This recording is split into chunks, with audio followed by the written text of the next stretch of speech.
Olá! Bem-vindo de volta a este refúgio de histórias entediantes para dormir. Entre as prateleiras empoeiradas de uma biblioteca imaginária, onde relógios marcam o tempo e o vento sussurra entre as páginas, repousam vidas quase esquecidas.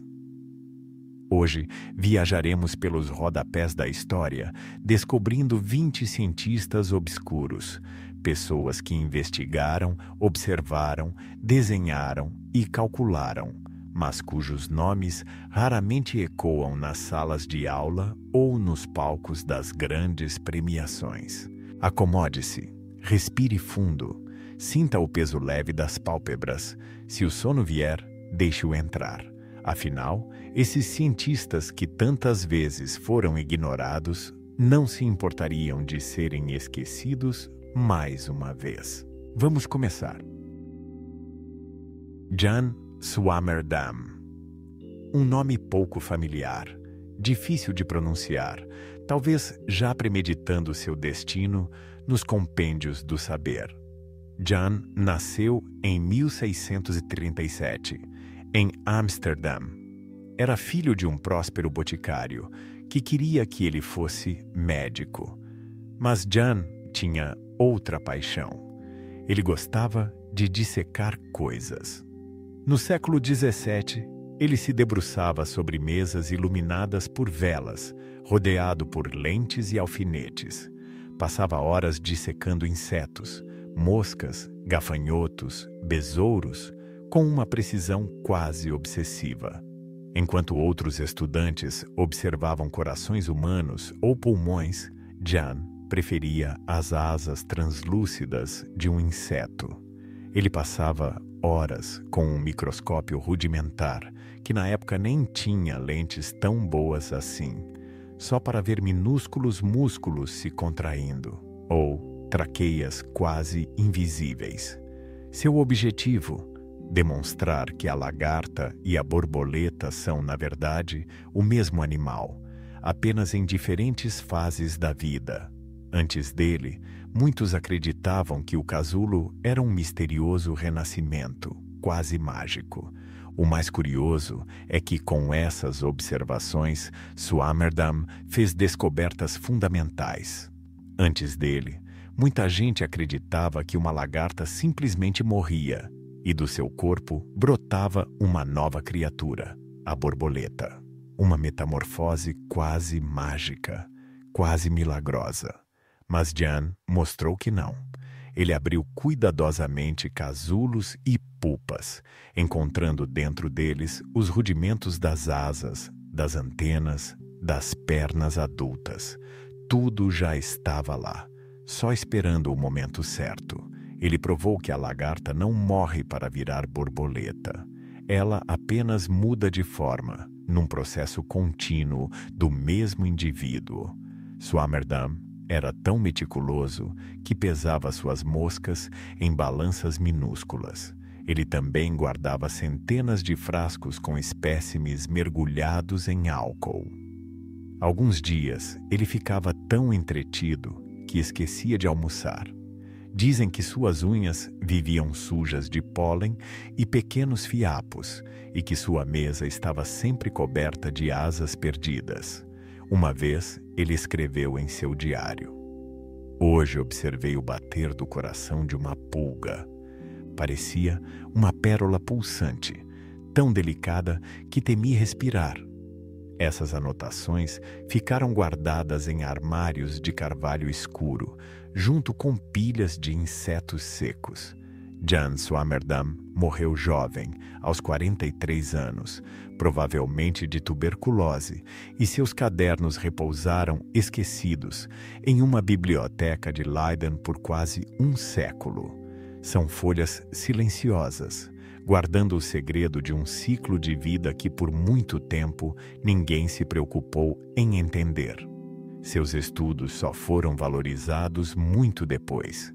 Hoje, ele é lembrado por poucos biólogos e por vídeos entediantes como este. Então, se você ainda estiver acordado, feche os olhos e imagine uma borboleta, lentamente se formando dentro de um casulo. Imagine o silêncio, o calor do casulo e o bater minúsculo de um coração de inseto. Assim, Swammerdam, com seus desenhos minúsculos de patas e asas, desmontou o mito e firmou as bases da biologia do desenvolvimento. Étienne Louis Malus, o homem que ficou obcecado pela luz e que passava horas olhando o reflexo da luz em superfícies polidas. Étienne Louis Malus, um físico francês do início do século XIX, que ficou famoso, ou quase, por descobrir algo que você talvez nem saiba explicar. Era filho de um pequeno comerciante de tecidos que sonhava que o filho fosse engenheiro militar. E, de fato, Étienne virou engenheiro. Trabalhou em fortes, em canhões, em cálculos de trajetória, mas nas horas vagas sua cabeça ficava em outro lugar. Ficava ocupada com a luz. Ele tinha uma estranha fixação por como a luz mudava ao bater em superfícies diferentes. Enquanto seus colegas falavam sobre pólvora e estratégias, Malus preferia espiar o sol se refletindo numa janela distante. Ele começou a andar pela cidade carregando cristais, principalmente espatos da Islândia, pedras translúcidas que faziam a luz se dividir em feixes duplos. Malus girava essas pedras lentamente, observando o que acontecia, e fazia isso por horas, literalmente horas, anotando em caderninhos cada mudança tênue que seus olhos conseguiam perceber. Dizem que algumas pessoas o olhavam estranho nos cafés de Paris, pois ele segurava o cristal contra o sol e murmurava números. Mas ele não ligava. Uma tarde, quase sem querer, enquanto olhava a luz refletida num prédio distante, o Palais do Luxembourg, ele percebeu algo incomum. A luz mudava sua intensidade dependendo do ângulo. Estava polarizada. Ele havia acabado de descobrir o fenômeno da polarização da luz por reflexão.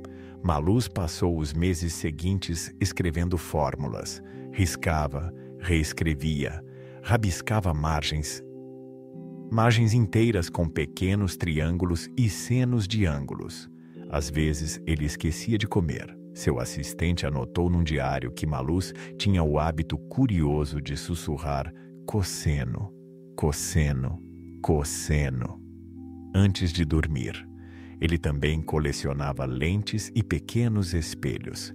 Sua escrivaninha ficava coberta de vidrinhos, pedras lapidadas e fragmentos de cálculos dobrados. Um visitante anotou que era quase impossível encontrar espaço para colocar uma xícara de chá, mas isso não o incomodava. O importante para ele era entender como a luz se comportava. Ele dedicou sua vida à luz. Em meio a cristais e velas, girava prismas diante dos olhos, anotando cada nuance, cada mudança sutil de brilho. Descobriu a polarização da luz por reflexão, um fenômeno que, para muitos, é tão abstrato quanto invisível. Sua caligrafia, tortuosa e apressada, registrava lampejos de genialidade e noites insones. Morreu jovem, tuberculoso, aos 37 anos. Seus papéis, manchados de café, foram encontrados dispersos por Paris, como fragmentos de uma mente inquieta. Hoje, talvez você já tenha experimentado a polarização sem saber, ao usar óculos escuros especiais ou observar reflexos na água. Mas, provavelmente, nunca ouviu falar de Malus. Malus morreu cedo, aos 37 anos, provavelmente de tuberculose. Seus papéis ficaram guardados em gavetas na escola politécnica. Muitos só seriam publicados anos depois. Hoje, quem estuda física ótica fala do Teorema de Malus, que descreve como a luz polarizada perde intensidade ao passar por filtros. mas a maior parte do mundo não faz ideia de quem foi Etienne Louis Malus. Ele morreu quase no anonimato, olhando a luz brincar em superfícies polidas. Então, se você ainda está acordado, feche os olhos e imagine a luz passando suavemente por um cristal e adormeça. Giovanni Battista Morgagni, o homem que abriu corpos para entender doenças, o italiano que, de forma silenciosa, ajudou a criar a medicina moderna. Morgagni nasceu em 1682 na cidade italiana de Forlì. Desde pequeno, dizia que tinha curiosidade sobre o que havia por dentro das pessoas. Enquanto outras crianças se encantavam com espadas ou bailes, Giovanni gostava mesmo era de observar gravuras anatômicas. Aos 18 anos, foi para Pádua estudar medicina. Pádua já era famosa por seus anfiteatros anatômicos, salas circulares com degraus, onde estudantes assistiam dissecações humanas. Ali, Morgagni se sentia em casa. Durante séculos, acreditava-se que as doenças eram causadas por desequilíbrios dos chamados humores corporais: sangue, fleuma, bilis amarela e negra. Se você tivesse febre, era porque o seu sangue estava quente demais. Se tossisse, talvez fosse excesso de fleuma. Morgagni não se satisfez com essas explicações vagas. Ele queria ver, queria abrir corpos e descobrir o que realmente estava errado. E assim ele fez. Durante décadas, Morgagni dissecou dezenas, talvez centenas de cadáveres, e anotou cuidadosamente o que encontrava: fígados endurecidos, corações dilatados, pulmões com manchas escuras. Depois, comparava isso com os sintomas que os pacientes tiveram em vida. Foi o primeiro a relacionar sinais clínicos a alterações anatômicas específicas. Isso parece óbvio hoje, mas, naquela época, era revolucionário. Morgagni tinha hábitos curiosos. Gostava de anotar não só o que via, mas também o cheiro dos órgãos. Escreveu uma vez: "Este fígado exala odor pútrido peculiar, diferente do habitual." Também tinha mania de afiar ele mesmo suas facas cirúrgicas, dizendo que confiava mais nelas do que nas lâminas trazidas pelos assistentes. Durante as manhãs, costumava passear pelos pátios da universidade, tomando vinho branco em taças pequenas, antes de retornar para mais uma sessão de dissecação. Sua caligrafia era meticulosa, quase ornamental, e ele assinava cada caderno com pequenas florzinhas desenhadas nos cantos. Morgagni viveu até os 89 anos. Em 1761, publicou sua grande obra, De sedibus et causis morborum per anatomen indagatis, ou, em português simples, dos assentos e causas das doenças investigadas por meio da anatomia.